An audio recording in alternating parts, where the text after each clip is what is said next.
اعوذ باللہ من الشیطان الرجیم بسم اللہ الرحمن الرحیم یا اہل الکتاب قد جاءکم رسولنا. اب یہ وہی انداز ہے جو سورہ نساء کے آخر میں تھا. اے کتاب والو، قد جاءکم رسولنا، آ گیا ہے تمہارے پاس ہمارا رسول صلی اللہ علیہ وسلم.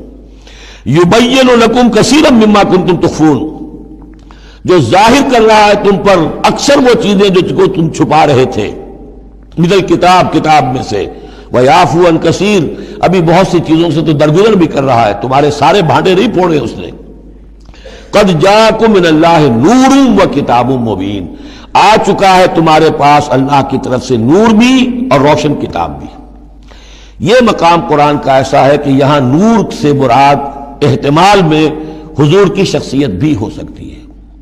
وہاں میں نے کہا تھا انزلنا الیکم نورا مبینا، نازل کر دیا ہے تمہاری طرف ایک روشن نور، وہاں اس سے مراد قرآن بنتا ہے. اس لیے کہ حضور کے لیے لفظ انزلنا یہ صحیح نہیں، اس پر منطبق نہیں ہو سکتا بعثت کے لیے. لیکن یہاں جاءکم من اللہ نور و کتاب مبین، یہ بھی معنی ہو سکتے ہیں کہ نور بھی قرآن کو کہا گیا ہو، اور واو جو ہے یہ واو تفسیری ہو. آ گیا ہے تمہارے پاس نور یعنی کتاب مبین، یہ بھی معنی ہو سکتے ہیں، احتمال یہ بھی ہے. لیکن یہ کہ یہ احتمال بھی موجود ہے کہ یہاں نور سے مراد محمد الرسول اللہ صلی اللہ علیہ وسلم کی ذات مبارکہ ہو، اور اس سے مراد حضور کی روح ہے، روح پر نور ہے. اور اس اعتبار سے کہ حضور کی روح جو ہے اور آپ کی روحانیت آپ کے پورے وجود کے اوپر غالب تھی، چھائی ہوئی تھی، لہذا آپ کو مجسم نور بھی کہا جا سکتا ہے. یہ صرف یوں سمجھیے استعارے کا انداز ہے، اس میں کوئی حرج کی بات نہیں. قد جاءکم من اللہ نور و کتاب مبین یہدی بہ اللہ من اتبع رضوانہ سبل السلام، اس کے ذریعے سے اللہ تعالی رہنمائی فرماتا ہے ان کی جو اس کی رضا کے جویا ہیں، متلاشی ہیں، سلامتی کے راستوں کی ہدایت فرماتا ہے. وَيُخْرِجُهُم مِّنَ الظُّلُمَاتِ إِلَى النُّورِ، اور نکالتا ہے انہیں اندھیروں سے روشنی کی طرف بِإِذْنِهِ، اپنے حکم سے. وَيَهْدِيهِمْ إِلَىٰ صِرَاطٍ مُّسْتَقِيمٍ، اور ان کی رہنمائی فرماتا ہے، ہدایت دیتا ہے انہیں سیدھے راستے کی طرف. قَدْ كَفَرَ الَّذِينَ قَالُوا إِنَّ اللَّهَ هُوَ الْمَسِيحُ ابْنُ مَرْيَمَ، یقیناً کفر کیا انہوں نے جنہوں نے کہا اللہ ہی مسیح ابن مریم ہے. دیکھیے حضرت عیسیٰ کے بارے میں یہ دو عقیدے رہے ہیں ان کے ہاں. ایک ہے گاڈ انکارنیٹ، اوتار کا عقیدہ جو ہندوؤں میں بھی ہے.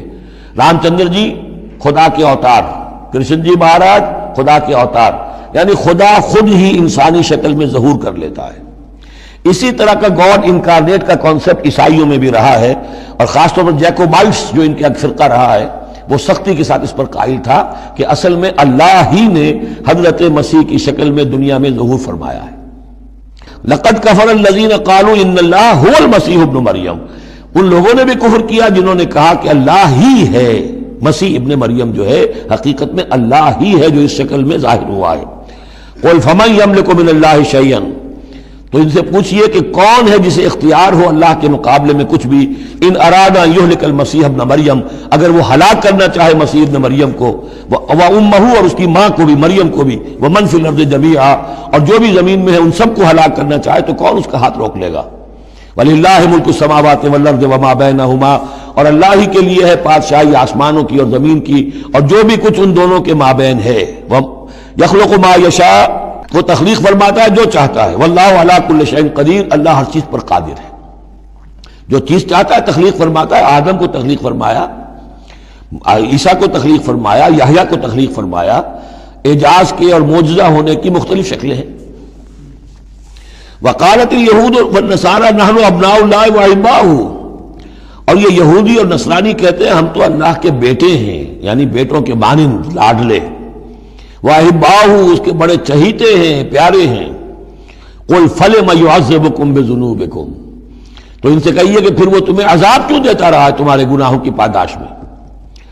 اللہ کی اولاد ہو، چہیتے ہو، نبوکدنضر کے ہاتھوں تمہیں پٹوایا، 6 لاکھ تمہارے قتل ہوئے، تمہارا ہیکل اول جو ہے وہ شہید ہوا، ایسیرینز کے ہاتھوں تمہاری سلطنت اسرائیل ختم ہوئی، پھر تمہیں یونانیوں نے رگڑا، پھر تمہیں جو ہے رومیوں نے جو ہے کس طریقے سے تمہیں ایذائیں پہنچائی، اور تمہارا دوسرا جو ہیکل بنایا تھا وہ بھی گرا دیا. ایسے ہی لاڈلے ہوتے ہیں اللہ کے، یا اللہ اتنا ہی لاچار ہے، بیچارہ ہے، عاجز ہے. قل فلم یعذبکم بذنوبکم بل انتم بشر ممن خلق، نہیں، تم بھی انسان ہو جیسے کہ اور انسان اس نے بنائے ہیں. یغفر لمن یشاء، وہ جس کی چاہتا ہے بخشش فرماتا ہے، ویعذب من یشاء، جس کو چاہتا ہے سزا دیتا ہے. وللہ ملک السماوات والارض، آسمان اور زمین کی کل بادشاہی اللہ ہی کے لیے ہے. وما بینہما، اور جو کچھ ان دونوں کی مابین ہے ان کی بھی. وإلیہ المصیر، اور اسی کی طرف لوٹ جانا ہے. یا اہل الکتاب قد جاءکم رسولنا یبین لکم علی فترۃ من الرسل، پھر وہی بات لیکن یہاں ایک نئے نکتے کے ساتھ آئی ہے. اہل کتاب تمہارے پاس آ چکا ہے ہمارا رسول صلی اللہ علیہ وسلم، یبین لکم، جو تمہارے لیے واضح کر رہا ہے، بیان کر رہا ہے، علی فترۃ من الرسل، رسالت کے ایک انقطاع کے بعد. حضرت عیسیٰ اور حضور صلی اللہ علیہ وسلم کے مابین 600 برس ایسے گزرے ہیں کہ دنیا میں کوئی نبی کوئی رسول نہیں رہا. یہ فترت ہے، فترت ہے، وقفہ ہے عارضی، اور پھر حضور کی بعثت، اور پھر فترت دائمی. اب رسالت کا دروازہ ختم، 600 برس کے لیے عارضی بند، پھر حضور کی تشریف آوری، اور اب تا قیام قیامت دروازہ بند. یا اہل الکتاب قد جاءکم رسولنا یبین لکم علی فترۃ من الرسل ان تقولوا ما جاءنا من بشیر، مبادا تم یہ کہو کہ ہمارے پاس تو نہیں آیا کوئی بشارت دینے والا ولا نذیر، اور نہ کوئی خبردار کرنے والا. فقد جاءکم بشیر ونذیر، تو سن لو آ گیا ہے تمہارے پاس خبردار کرنے والا اور بشارت دینے والے. رسلا مبشرین ومنذرین لئلا یکون للناس علی اللہ حجۃ بعد الرسل وکان اللہ عزیزا حکیما. سورہ نساء کی وہ آیت اب آپ کے ذہن میں رہنی چاہیے، بنیادی آیت.